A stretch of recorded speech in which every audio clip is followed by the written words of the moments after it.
Песня называется "О птица, полетим-ка". Она одна из там первых. Я пел тогда под фонограммой. Я не помню уже, что это была за мелодия. Возможно, "Битлз", не уверен.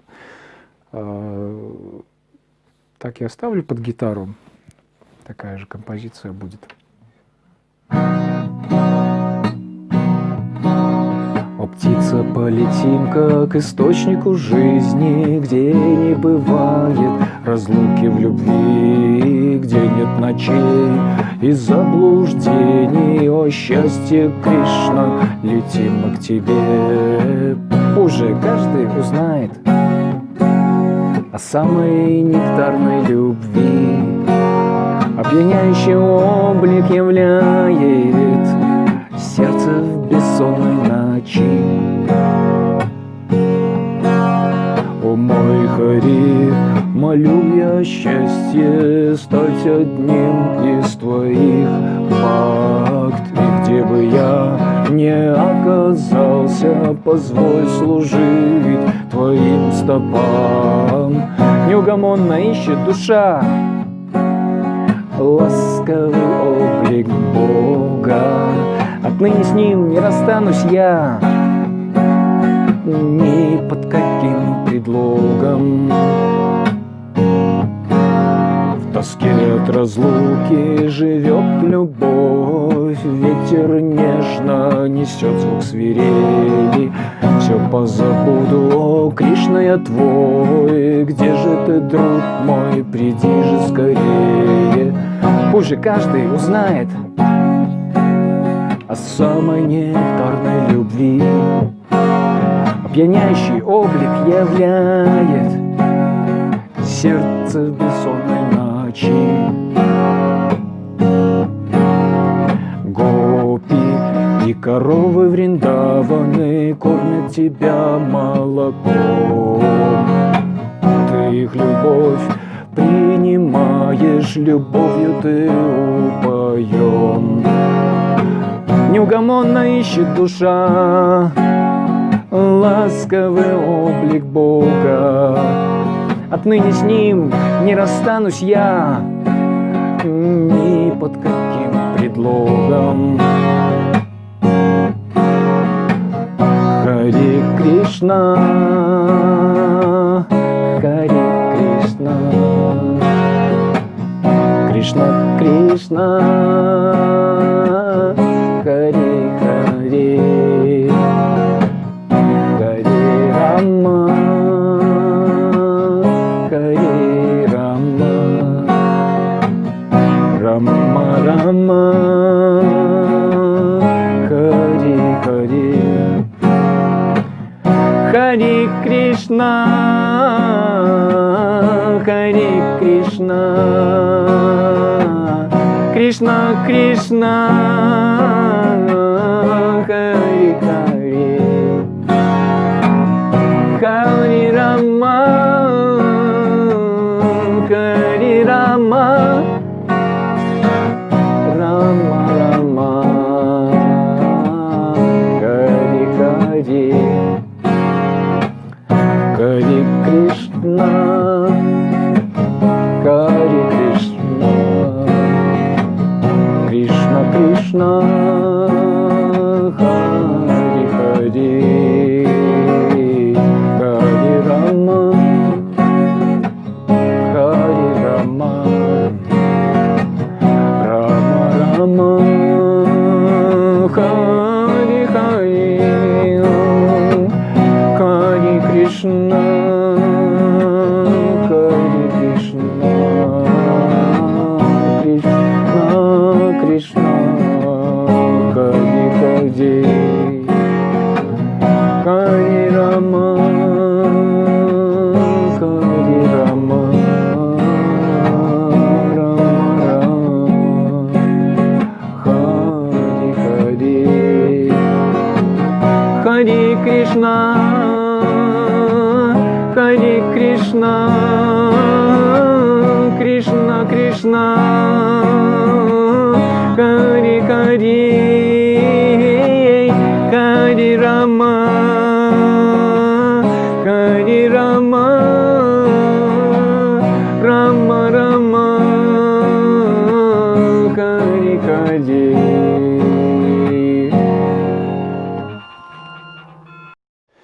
Нитянанда Чаритамрита 2 из главы 6.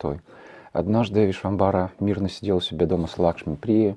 Лакшми Прия с радостью готовила для него орехи бетеля. Она была так погружена в служение ему, что не знала, день на дворе или ночь. Когда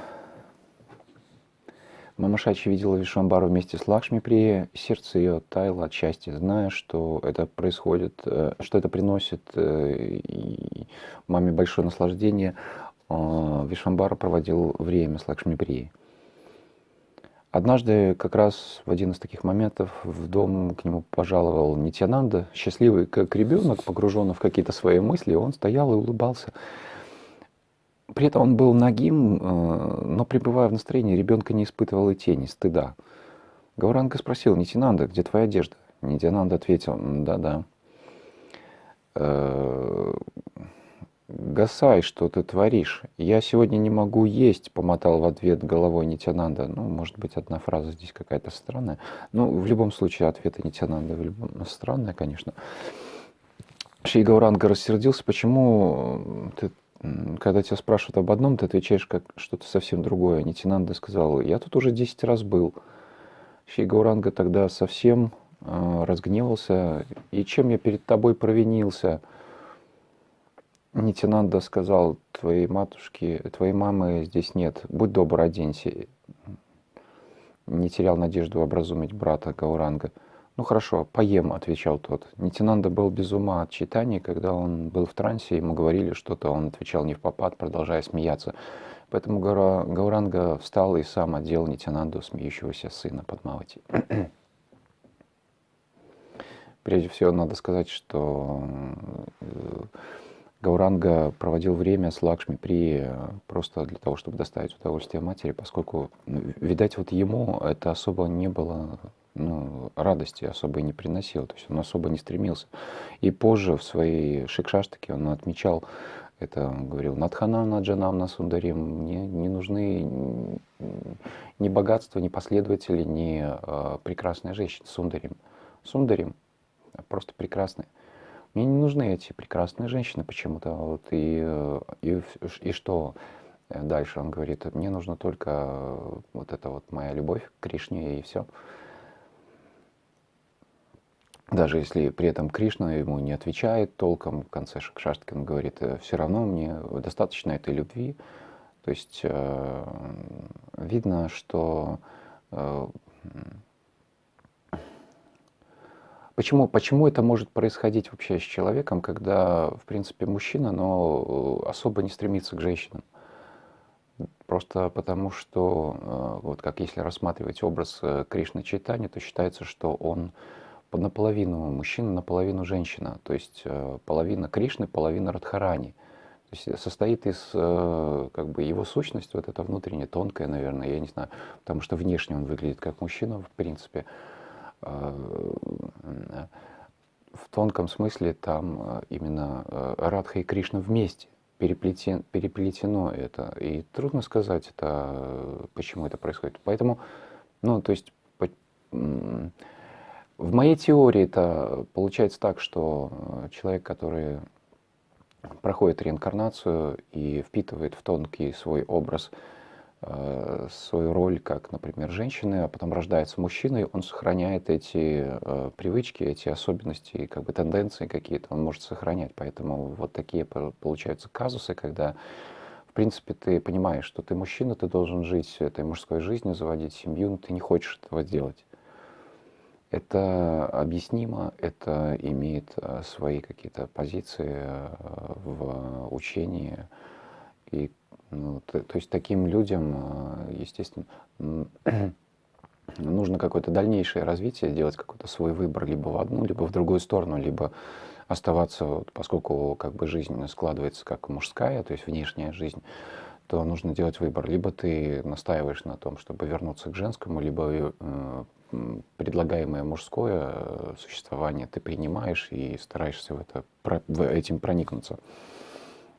Так происходит это постепенное переползание это так называемое, есть переселение душ, есть переселение пола, я об этом говорил давно. И более всего это затрагивается, правда, в шуточной такой форме в книге «Вайшнавское порно». А, э, Так получается, что нужно еще также отметить, может быть, я здесь не совсем прав, потому что есть еще один довод, например,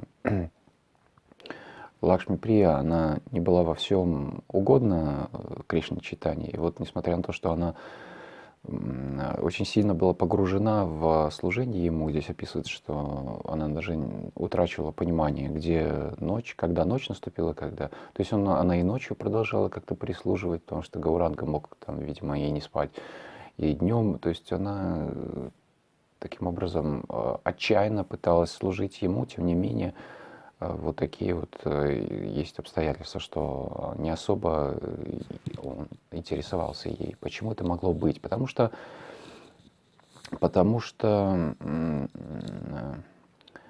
она происходила из почтенной семьи брахмана, в принципе, воспитанная на брахманической принципиальности некой. И тогда, когда могли происходить какие-либо странности с тем же Гаурангой, вот эта его привязанность к Кришне, все такое, на это можно было бы смотреть как на какую-то измену, да. И к тому же эти выходки Нитьянанды, как вот, когда он приперся в голом виде туда, где Лакшми Прия была, это было кощунственно, потому что женщина не должна видеть обнаженных других мужчин, как бы, кроме своего мужа, и тоже муж обнаженную только свою женщину, свою жену должен видеть, и все такое. Это правила такие, брахманические, так введено, типа культура должна быть. И воспитанная в этой культуре Лакшми Прия, она не готова была бы, я думаю, может быть, даже если и готова, но статус происхождения не позволял бы ей так это делать. То есть даже Гауранга, несмотря на то, что он мог, видимо, вытерпеть, если бы Нитьянанда явился в голом виде перед ним самим, или, может быть, еще, может быть, Шачи могла присутствовать, Шачи Деви, она могла относиться как к маленькому ребенку, этому Нитьянанде, поэтому могла ему простить подобную выходку. Но когда рядом почтенная Лакшми Прия, то как бы здесь это необходимо было прекратить, хотя бы просто потому, чтобы ну, уважение какое-то должно было сохраняться. И я думаю, что поскольку настроение у Лакшми Прии, оно было достаточно, я думаю, и имя такое говорящее Лакшми, Лакшми, Лакшми, она не особо вхожа в компанию Гопинатхи, где Кришна проводит время в любовных утехах с Гопи, то здесь тоже, естественно, надо понять, что она к странностям проявлений любовных она не готова, и от нее это нужно было отгораживать. И, в общем, получается так, что вот именно на этом зиждется вот это некоторое отчуждение, недоверие Лакшми, а поскольку жизнь Гауранги, он намеренно ее запустил, чтобы она протекала в русле вот этих глубоких любовных переживаний, поэтому в эту сферу он, в общем-то, и не особо стремился задействовать там Лакшми Прию. Что затем не скажешь о Нитьянанде, о его супругах, которые, в общем-то, даже потом возглавили его движение, которое он там в Бенгалии производил. То есть это такой вот вопрос, который я хотел обсудить, о причинах, по которым, в общем-то, Гауранга достаточно сторонялся, не слишком-то был привязан к Лакшми Прии, хотя вот мог принимать.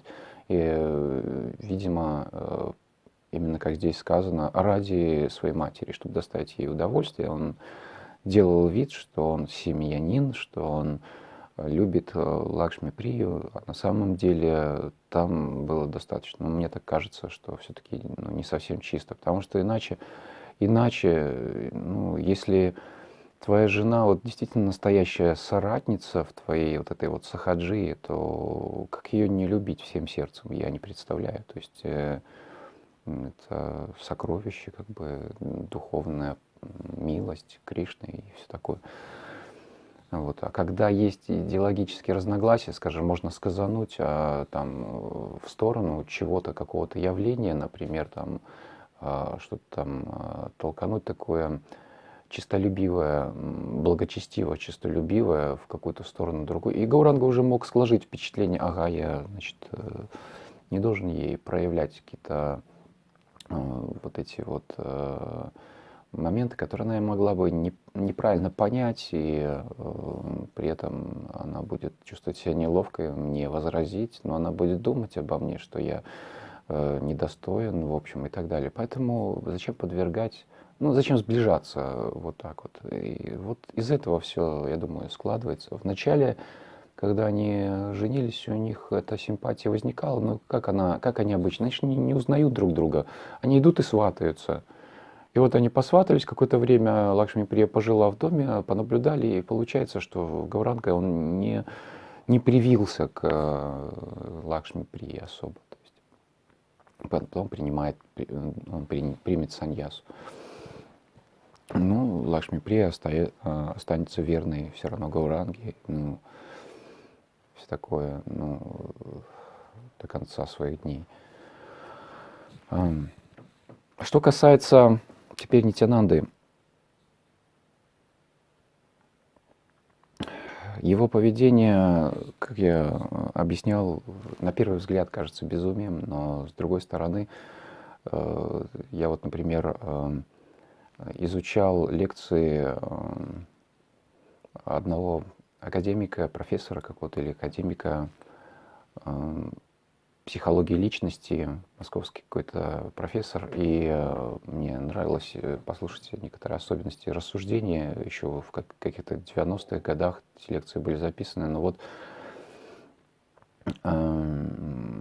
мне понравилась в этой психологии личности одна такая, ну, как бы справедливость, которая прозвучала, когда вот он сказал, что иногда люди нам кажутся сумасшедшими, но лишь потому, что мы не знаем контекста.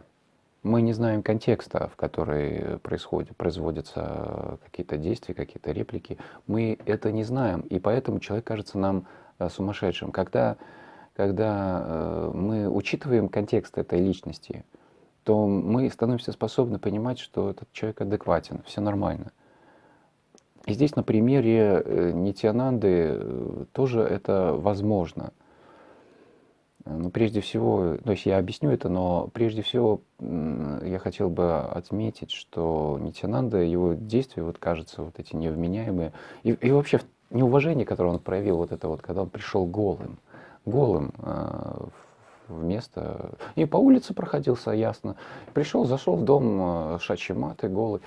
Вот, и ясно, что как бы, если к тебе в дом ходит голый какой-то мужик, то это значит, что у тебя какой-то притон там, естественно, слухи эти будут идти.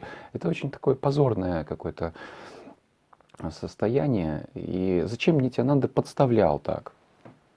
Вопрос. Зачем Нитьянанда? Почему вот изначальный духовный учитель делает подобные вещи? Разве невозможно держать себя в руках, он должен как-то быть контролируем. Тем более Кришна, сам Кришна Чайтанья говорил ему, веди себя хорошо. Не, он все равно вел себя плохо. Почему? В этом есть, как я объяснял, мудрость, невероятная мудрость, потому что Нитьянанда, видя то, во что может превратиться это движение Кришны Чайтаньи, в какой культ, машину, калечащую из-за честолюбия, калечащую бхакти и других, вот, он заранее пытался разрушить культ. И иногда люди стесняются, давайте не будем говорить о таких вещах, это не для публичного обсуждения. Вот подобные вещи, какие-то странности и все такое, это не для обсуждения. Я говорю, это вполне возможно для обсуждений, чтобы люди честолюбиво отвернулись от нас, не затем не пытаясь создавать из этого культ, религию и вот эту всю жестокость в отношении чувств бхакти. Поэтому Нитьянанда сознательно приходил голым в место, где Гауранга намеревался создавать свой религиозный культ, в котором он и шварить мог бы, и там помыкать в конце концов. Ну, как бы говорят, власть развращает, абсолютная власть развращает абсолютно.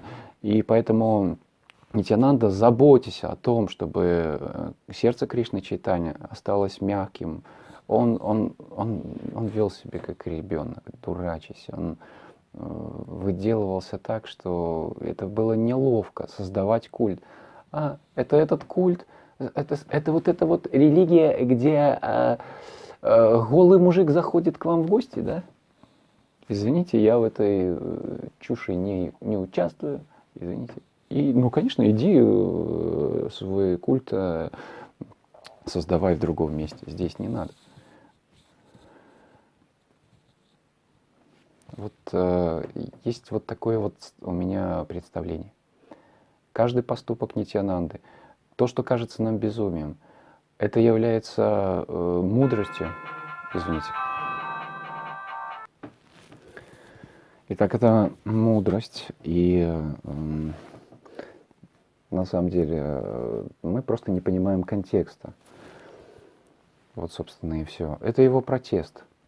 Так иногда люди протестуют против чего-то такого, и поэтому выскакивают где-нибудь даже на площадь в голом виде. Это иногда просто такой акт протеста.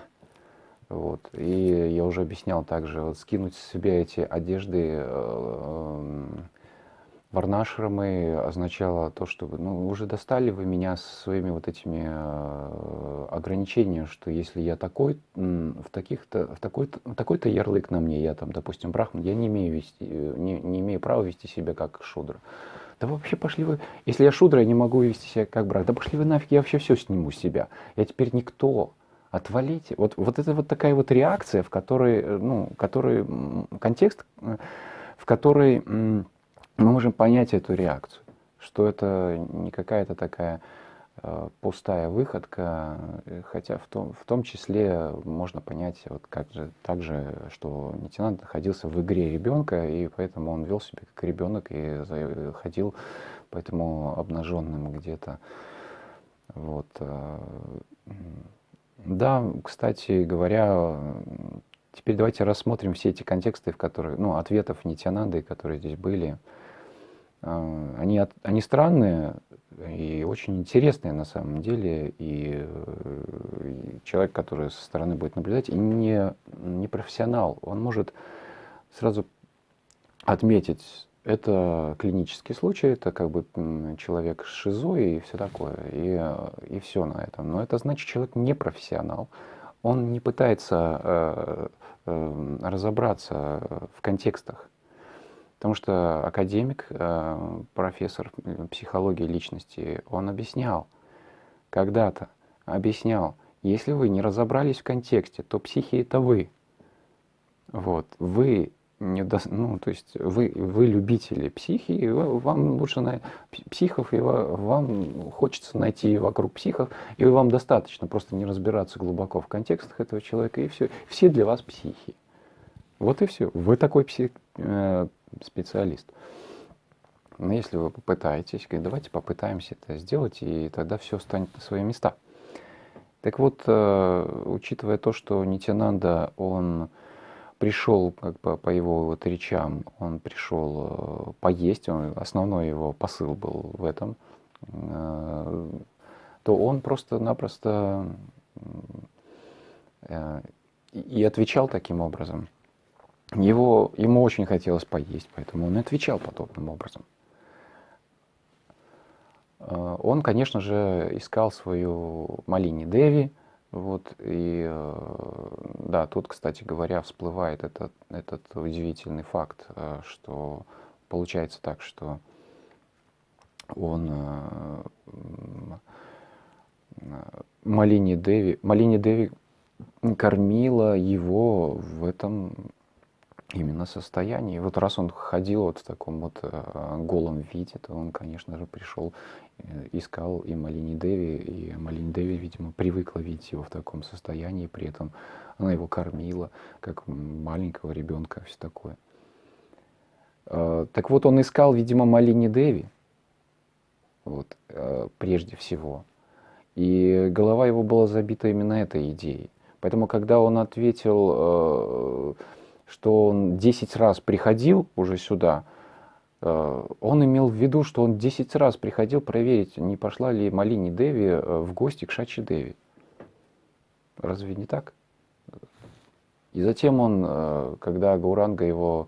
Давайте просто разбирать конкретно вот эти вот слова. Сейчас я попробую их найти, да.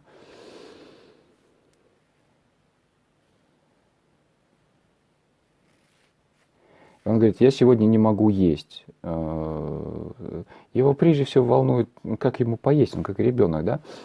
И тогда Гауранга его стал ругать. Он говорит, я тут уже был 10 раз. 10 раз я уже был, как бы он намеревался просто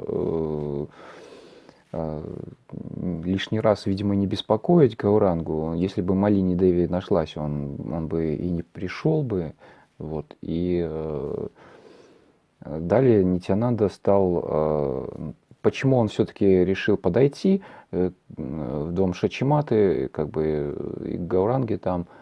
Потому что, ну, от безвыходности он решил, что я поем сегодня у Шачиматы. И потом он начал говорить, твоей матери, Шачи, здесь тоже нет. То есть его только это волновало. И он голодный был. Оденься, ему говорили, оденься. Ну, и тогда Нитьянанда ответил, ну хорошо, я поем.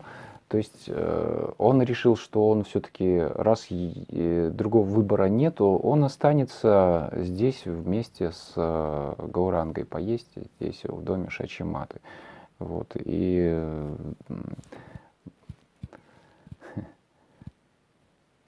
нам кажется несколько это все не впопад, но на самом деле нужно учитывать контекст, в котором пребывает сознание Нитьянанды, в какой идее и в какой игре получается. И в этом контексте этого состояния, этого настроения мы можем вполне понять этого персонажа.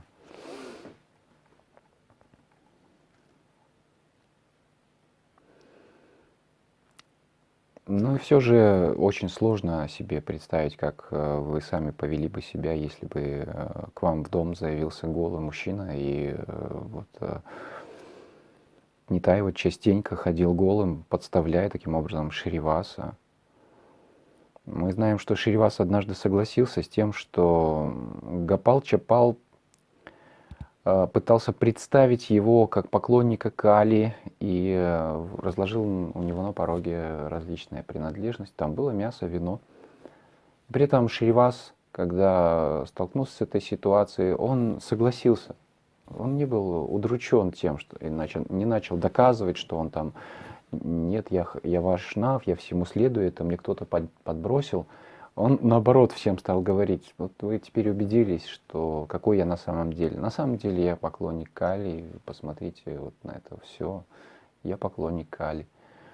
И это особенность настроения Шриваса, которая позволяла ему мириться с позором, в который, ну, то есть защитным образом, как вы понимаете, Нитьянанда вгонял их в начале развития этого культа.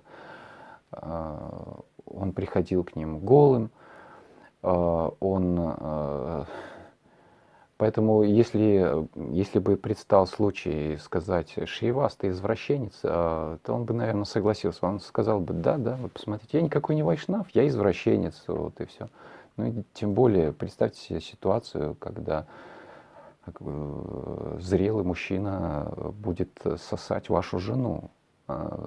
Пусть это как бы он в настроении ребячества будет это делать, но какой другой мужчина, ну какой муж, он сможет вытерпеть вот это состояние, вот это положение? Это разве возможно? Представьте себе, до какой степени Шривас убил в себе престиж. Вот в чем особенность вот это вот. Поэтому его пример — это для меня некий такой спасительный канат. В том смысле, в чем, ну, как бы, чтобы не быть привязанным к культу, чтобы заранее уничтожить вот эту гадость, которая затем калечит судьбы Бхакт Кришны. Ведь бхакти, оно проявляется трансцендентно вне гун материальной природы, а чистолюбивое, там, спесивые от брахманизма, гуны благости, затем вот эти вайшнавы, они, не щадя, затем избивают эти эмоции, они разбивают сердца людей, отгоняя их от Кришны, когда им больше всего нужна эта помощь. Это просто реакция их честолюбия. Они поддерживают этот культ, они старательно вычищают из своего коллектива людей, которые могут подставить их любым образом. Даже просто небольшое инакомыслие, и они уже от них отгораживаются. Тем более, если бы, вот, даже если бы, представьте себе ситуацию, даже если бы Нитьянанда явился реально, вот пришел, проявился, и я думаю, что он пришел бы к ним специально на программу, на воскресную программу, он пришел бы к ним без штанов, вот, и стал бы там танцевать. И я думаю, что после этого коллектив этого искона, он заметно поредел бы. Потому что они не поклонники Нитьянанды, они не поклонники чистого бхакти, они поклонники престижа, который дарит им культ. Только и все. И поэтому люди, которые, особенно публичные люди, узнав что-то такое негативное, какую-то дурную историю об этом исконе, они сразу же выходят из этой организации официально, отнекиваются и все такое, отгораживаются. Это потому, что они являются поклонниками именно, ну, им нужно для того, чтобы зарабатывать деньги, какая-то честь в обществе, поэтому им не нужно что-то такое, дурная слава какая-то. Выдержать это способны не каждый. И вот Нитьянанда, несмотря на то, что он подставлял неоднократно Шриваса, вообще у него, я не представляю, как это возможно. Он частенько ходил голым, и в голом виде, видимо, Малини Деви его кормила как ребенка. То есть представьте себе картину, вот пожилая женщина, Малини, вот такой вот здоровенный мужик, 2 метра, вот, в голом виде, вот там Шривас где-то в соседней комнате, вот, а вот этот парень, он начинает, ну, Малини достает свою грудь и начинает, ну, кормить его. Вот этот берет руками грудь этой женщины, сосет эту грудь, наслаждается, молоко идет от этой груди. И он такой маленький мальчик в большом виде, вот, и все.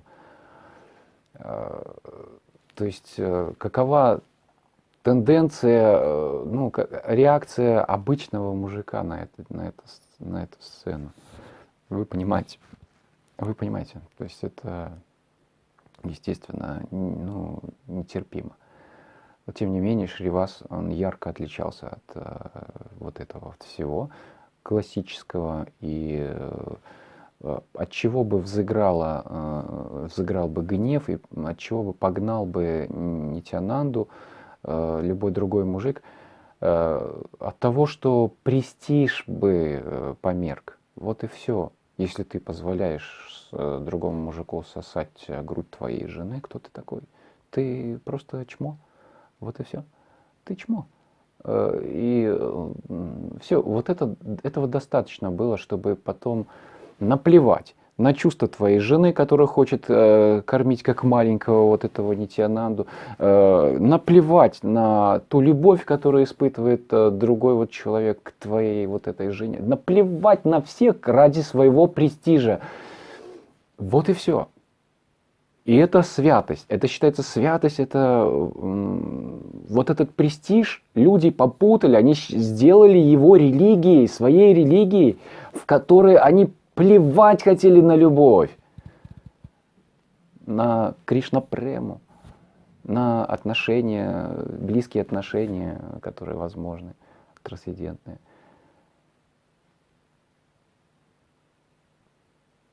Это свято. Все перевернуто.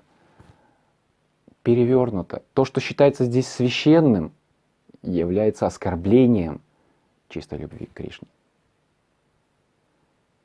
Это оскорбление. Это не так однозначно, как многие могут думать, что религия — это нечто священное.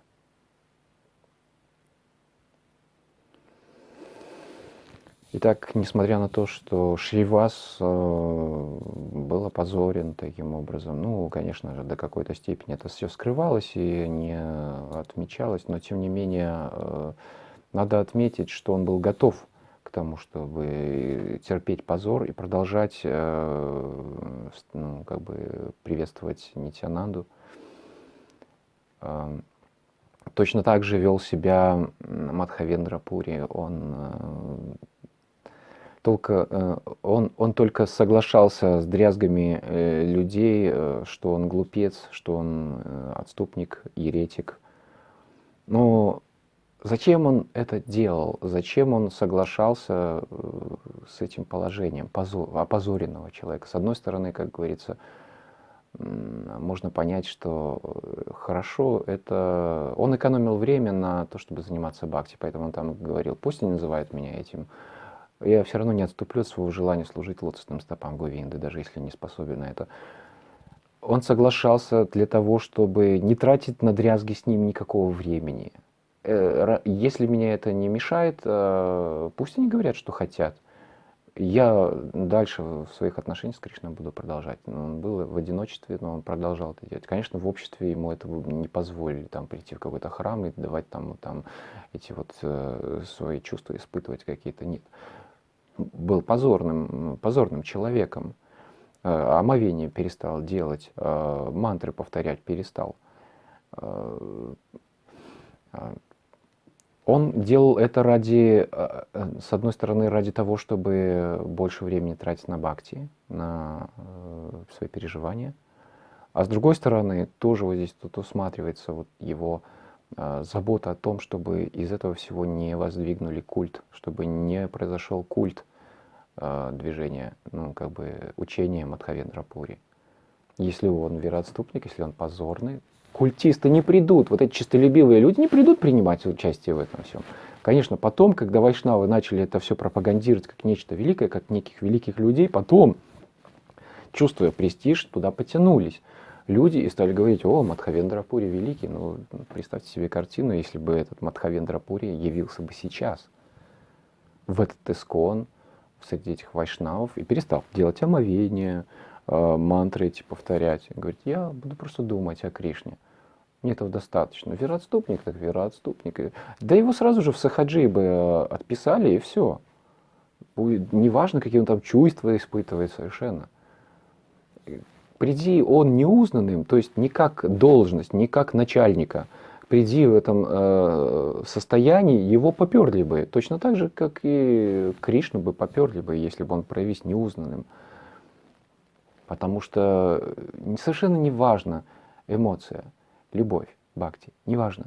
Там есть формуляр определенных правил, и они вот настолько несовершенны, что они не учитывают эту особенность бхакти проявляться таким позорным образом. Они не учитывают это. Поэтому будет, несомненно, чистая бхакти, и спутники Кришны, и сам Кришна выгнан из этой среды культа. Поэтому мудрые люди, они изначально рушат культ, они ведут себя недостойным образом. Посмотрите на Нитьянанду.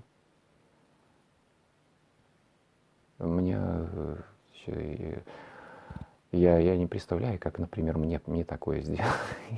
Мне это тяжело. Еще у меня есть вероятность, что из того, что я делаю, культ могут создать. Если я не потрясу шариками где-нибудь публично, то... Ну и то, Нитянанда это сделал, но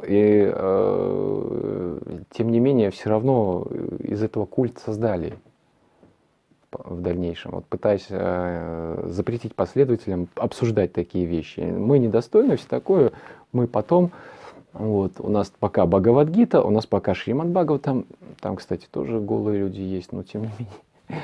Каким-то образом через комментарии Прабхупады это все выставлено было как некое достоинство в итоге.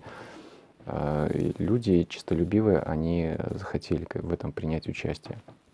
А Бхактисиданта Сарасвати, он рассказывал, что в его времена Бхактивинода очень заботило, что к движению Кришна Чайтанья отвращение возникло, потому что из-за сахаджи, которые они вот вели себя каким-то разнузданным образом, они допускали там разврат, они что-то там показывали с одной стороны одно, а с другой стороны другое. В общем, поэтому, он говорит, интерес к этому движению уважаемых людей пропал. Поэтому необходимо было что-то предпринять, чтобы это распространилось, чтобы это было принято этим обществом. Поэтому он стал всячески создавать культ, всячески приструнивать этих сахаджи, которые на самом деле поступали мудро. Мудро! Убивая культ в этом всем. И вот во что превращается нынешний вайшнавизм. Он создает просто очередную религию. Вот и все, собственно, и довольно строгую инквизиционную систему. То же самое. Ничего нового не происходит. Ничего. Вот если вы... То есть это одна и та же... Ну, все религии, получается, одно и то же. Это культ честолюбия. Вот и все. Можно считать, кто-то говорит, что религии нельзя сравнивать, они все, вот там разные боги, разные это. Но я считаю, неважно совершенно, какой бог, главное во всех религиях только одно. Это культ чести последователей этого всего. Они примыкают к какому-либо богу только лишь на том основании, что он велик. И поскольку он велик, то мы в этой, как его какие-то последователи, слуги, мы тоже обретаем этот статус. Если Бог не велик, если он позорный, соответственно, мы туда не пойдем, потому что нам от этого позор. Вот от этого. Если гуру позорный, я его не приму. Если он с прекрасным статусом, его все уважают, я его приму. Потому что я буду тогда почетным членом, как говорится, этой организации, ну, этого всего. Ну и мы видим здесь, что для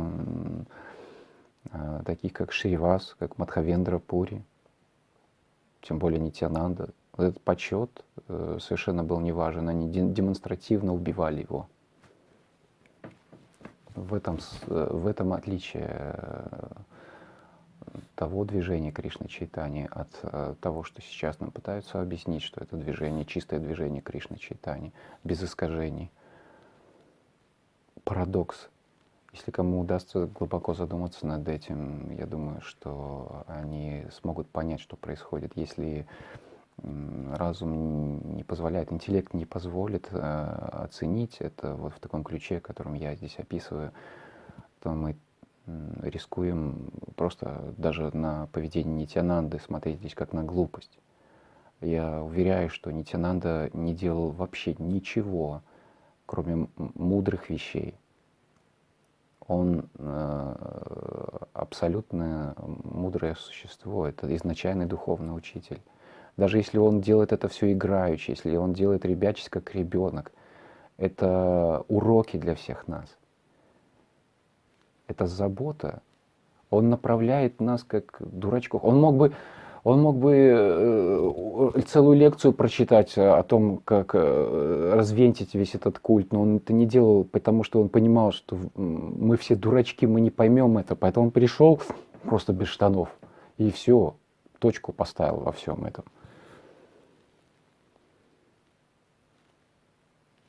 Он по-другому сделал.